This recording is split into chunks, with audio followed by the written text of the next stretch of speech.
Welcome to today's deep dive. We are jumping straight into something that, well, it's probably one of the most hotly contested debates in modern education right now. Oh, absolutely. It's everywhere. You really can't avoid it. Right. And our mission today is to unpack all of it. We've got this incredible compilation of sources, arguments, scenarios, key concepts that really map out both sides of this massive debate. Yeah, the great AI in schools debate. Exactly. Whether students should be allowed to use AI. But before we get into the heavy stuff, I want you, the listener, to just imagine something for a second. Put yourself back in middle school or high school. Oh, man. Okay. You're sitting at your desk, right? It's late at night. You're staring at this completely blank screen, trying to write an essay on a book you, let's be real, barely understand. Well, y'all been there. Or maybe you're wrestling with this math problem that just looks like it's written in some alien language. And now imagine that suddenly you are handed a magic tool.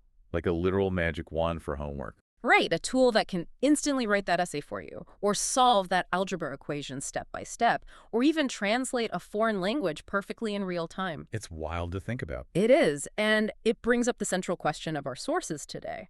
Are you holding the ultimate personalized learning assistant? Or, and this is the scary part, are you holding a shortcut that's going to fundamentally ruin the way your brain learns how to think? And the thing is, this technology is already here. It's Yeah. not sci-fi anymore. And it is completely upending the traditional classroom environment. Yeah, ready or not. Right. But I think it's important to state up front, based on our sources, we aren't here to just slap a simple good or bad label on this. Because that binary is completely dead. Oh, totally. It's way too complex for that. Exactly. What we're really looking at here is a fundamental rewiring of how students learn, how teachers assess, and honestly, the future of work that you and I are preparing for right now.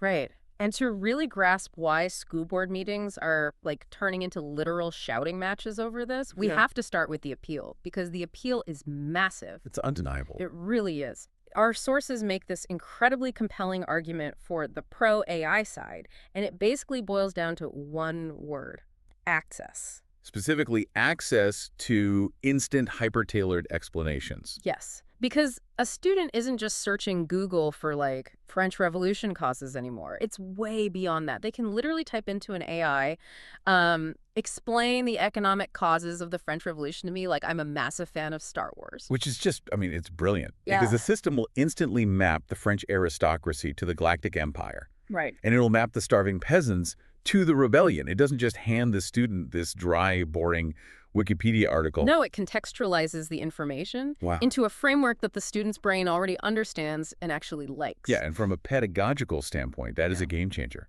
Okay, let's unpack this for a second. Because that level of customization brings up a concept in the sources that completely reframed the whole debate for me. Personalized learning. Personalized learning, exactly. Because think about your typical traditional classroom. You have one teacher and, what, 30 students? Or sometimes more. Right. So the teacher physically has to teach to the middle. They literally have to move at the average speed of the room. But an AI doesn't have to do that. No, it creates a pure one-to-one ratio. Yeah. The AI doesn't have to move on to the next chapter until that specific student genuinely understands the current one. Right. There's no bell ringing to end the class. Exactly. If it takes 5 explanations or 50 explanations, the AI never sighs. It never rolls its eyes. It never checks its watch. Which is huge, especially for the shy kids. Because, I mean, we all remember being in class completely lost, but absolutely terrified to raise our hand. Oh, yeah. You don't want to look stupid in front of your friends. Yeah. Exactly. And the sources really highlight this. They point out that AI acts as this private, completely judgment-free safety net. What's fascinating here is how this shifts the entire dynamic of learning and moves it from this public performance where, raising your hand risks massive social embarrassment to a totally private exploration. Just you and the machine figuring it out. Right. And the relief isn't just felt by the students either. The sources show this massive, massive potential for alleviating teacher burnout. Oh, because of the grading. Well, yes, but beyond just the basic grading. Think about the mechanics of how these AI models evaluate writing now. Right. It's not just the old squiggly red line under a misspelled word. Not at all. It's not a 1990s spell check. These modern models map syntax. They can recognize structural weaknesses in an entire argument. Wow. Yeah, they pinpoint exactly where a student's logic falls apart. So imagine an English teacher with 100 essays to grade over the weekend. Which is a nightmare. Right. But now, They can use an AI to instantly highlight the fact that, hey, 40% of the class is struggling with transition sentences. Oh, that's incredible. So it gives them trends. Exactly. And that frees the teacher up to actually mentor, to Yeah. pull those specific students aside on Monday morning for targeted human help. That makes so much sense. And looking outside the classroom walls, the sources present a really pragmatic argument here, too. About the future of work. Yeah. If we ban these tools in schools, we are essentially failing to prepare students for the real world. That's a huge point. Because prompting an AI, refining its output, collaborating with a digital intelligence that's like the new coding, it's becoming a mandatory skill for the modern workforce. Yeah, if we connect this to the bigger picture, employers aren't going to put you in a locked room without the internet and tell you to draft a marketing strategy from scratch. Right. Here's a typewriter. Good luck. Exactly. They are going to expect you to use every single tool available to maximize your productivity. So banning it in schools is literally like pretending the internet doesn't exist. So, on one hand, we have this flawless, tireless tutor that customizes learning, saves teachers from just drowning in paperwork. Protects the fragile egos of middle schoolers. Yes. And preps them for the modern economy. I mean, when you lay it out like that, it sounds like an absolute educational utopia. It really does. But Yeah. That utopian idea completely shatters when we look at the reality of human temptation. right. Which brings us to the cautionary arguments from our sources. The dark side. The blur between legitimate assistance and outright cheating. Because a line is getting incredibly thin. It is, but here's where it gets really interesting, though. I want to push back on the panic a little bit, using a comparison straight from the sources. Okay, let's hear it. We allow students to use calculators for mathematics, right? We decided as a society that once a kid understands the underlying mechanics of long division, they shouldn't have to waste 20 minutes doing it by hand every single time. Right. The calculator saves time on computation so they can focus on higher level problem solving. Exactly. So the question the sources pose is this. Is using an AI to draft an essay just a calculator for words? Now that is the million-dollar question. And frankly, the line is inherently blurry. You really can't cleanly separate them.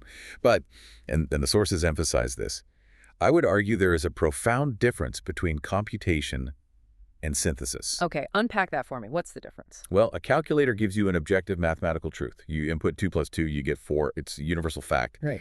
But generative AI gives you subjective synthesized thought. It generates an argument, an opinion, a creative narrative. Oh, I see. Yeah, so when you outsource your computations, you save time. But when you outsource your arguments, you are outsourcing your actual voice. Wow. And you're halting your own cognitive development in the process. Precisely. The sources talk a lot about the threat to critical thinking. And it goes so much deeper than just, kids cutting corners to play more video game. Biological. It is. There is an actual physical process that happens in the human brain when you stare at a blank page.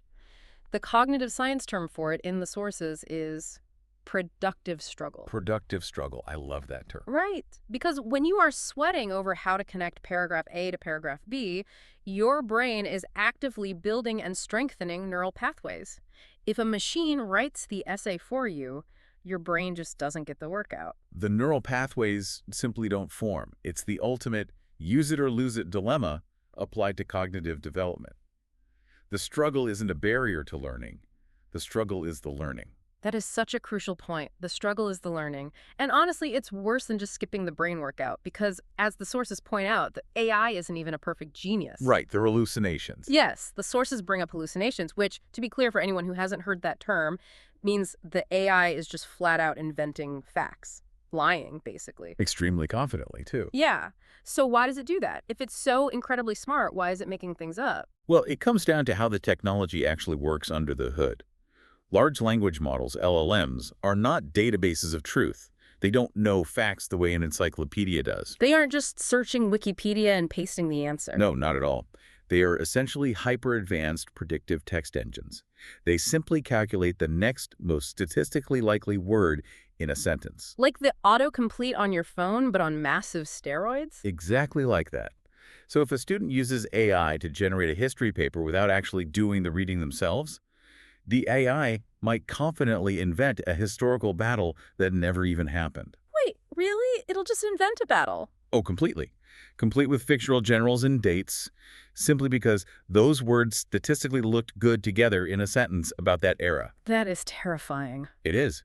And the student who is just trying to save time blindly copy-pastes this hallucination. So they aren't just failing to learn the real history, they are actively absorbing incredibly convincing lies. Which creates an absolute nightmare for the teachers. I mean, the sources call it an authenticity crisis. That's exactly what it is. Imagine being a teacher. You're sitting there reading this brilliant, flawlessly punctuated analysis of Shakespeare, and you just have this pit in your stomach. Because you have no idea if the 14-year-old in the third row actually wrote it, or if an algorithm just generated it in 3 seconds. This raises an incredibly important question for the whole system. How do you grade human potential when the output is entirely synthetic? You can't. You really can't. And this authenticity crisis leads directly into the systemic roadblocks the sources outline. Because we aren't just talking about individual students cheating anymore. No, it's way bigger than that. The introduction of this technology is fundamentally breaking the structural, load-bearing walls of the entire education system. Because that utopian idea of a personalized tutor, it completely falls apart when we look at who actually gets to use it. The digital divide. The digital divide. It is a massive theme in these documents. We are essentially creating an entirely unlevel playing field right in the classroom. Let's break down why that happens, because it's important. The basic free versions of these AI tools are often running on clogged servers with older, much smaller models. So they're the ones prone to those hallucinations we just talked about. Highly prone. Mm. But the premium versions, the ones that cost $20 or $30 a month, those are running on models with trillions of parameters. Yeah. They have dedicated compute power. They're just flat out smarter. Much smarter. They can reason better, code better, and write with sophisticated nuance that the free versions just can't match. It's the difference between hiring a really distracted high school intern to help you with your homework versus hiring a PhD assistant. That's a perfect analogy. So the kid with the premium subscription turns in an absolute masterpiece. Mm-hmm. But the kid using the overloaded free version turns in a hallucinated mess. And the kid with no reliable internet at home is just handwriting their essay the old-fashioned way. Right, so you have to ask, are teachers grading the student's capability, or are they just grading their technological access? Oh, wow. They are grading the subscription tier. They are literally grading the subscription tier. It fundamentally distorts the entire metric of assessment. That is so deeply unfair. And right alongside that equity issue is this massive glowing red flag regarding privacy. Oh, the privacy issues are huge. Yes. This part of the sources actually gave me pause because when a student interacts with one of these personalized AI tutors, they are feeding a staggering amount of data into a corporate system. Very personal data, too. Right. They're entering their learning struggles, maybe their personal anecdotes for college essays, their behavioral patterns, how fast they read. And we have to ask, what happens to that data? These models learn by training on the information fed into them. Which means the students are the product. Exactly. Are we comfortable with minors submitting their intellectual property and their behavioral data into a corporate algorithm just to complete a basic homework assignment? I mean, when you say it like that, no. Without strict, system-wide guardrails, it's a data privacy disaster just waiting to happen. So the burden of the authenticity crisis, this widening digital divide, and the looming privacy nightmare, it all falls squarely onto the shoulders of the teachers. You're already overwhelmed. Exactly. And the sources make it very clear that a total ban is impossible. It's a fantasy. You can't put the genie back in the bottle. You can't. You can ban phones during a math test in the room, sure, but you can't ban the internet when a kid goes home to do a 3-week research project. The technology is effectively invisible. So the question becomes, how do teachers adapt? Right. If they can't grade the final essay because an AI can fake it flawlessly, it means they have to grade the breadcrumbs. Right. The breadcrumbs is a perfect way to put it. For a century, education has been completely obsessed with the final output. The finished worksheet, the final presentation, the polished essay. The end product. Right.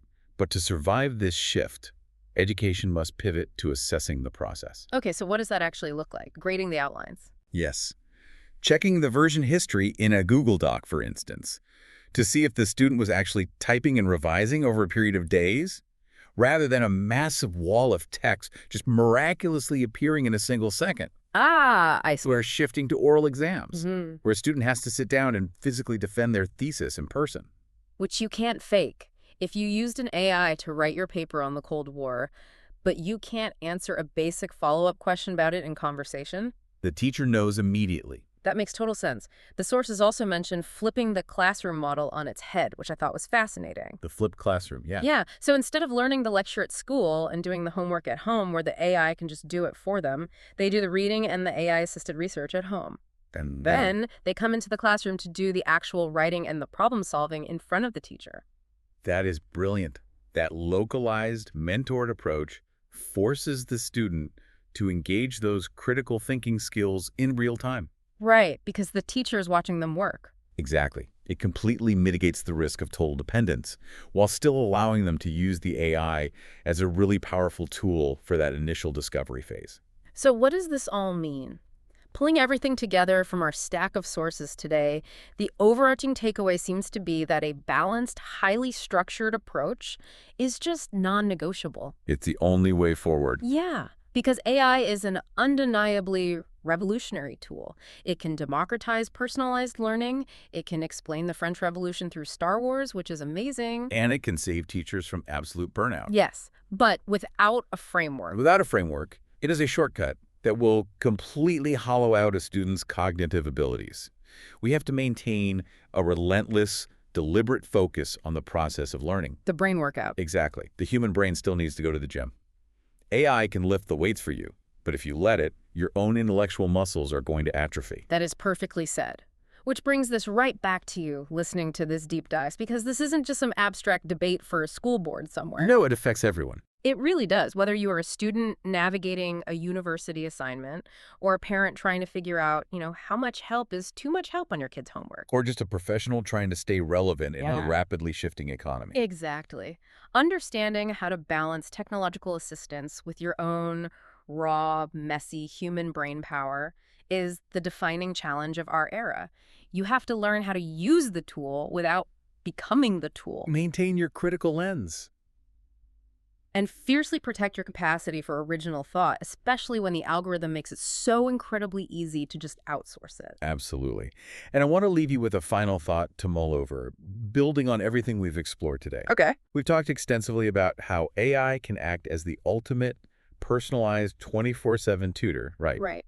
So think about the logical conclusion of that trajectory. Right. If AI eventually becomes so flawless that it can dynamically adapt a complete, interactive, personalized curriculum to every single student's unique needs, speed, and learning style. Oh, I see where you're going. Yeah.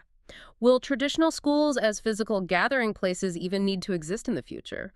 Or will the very definition of a classroom fundamentally change into something we can't even recognize yet? Now that is a paradigm shift worth watching. Imagine holding that magic tool again. The possibilities are entirely endless, but only if we know how to wield it.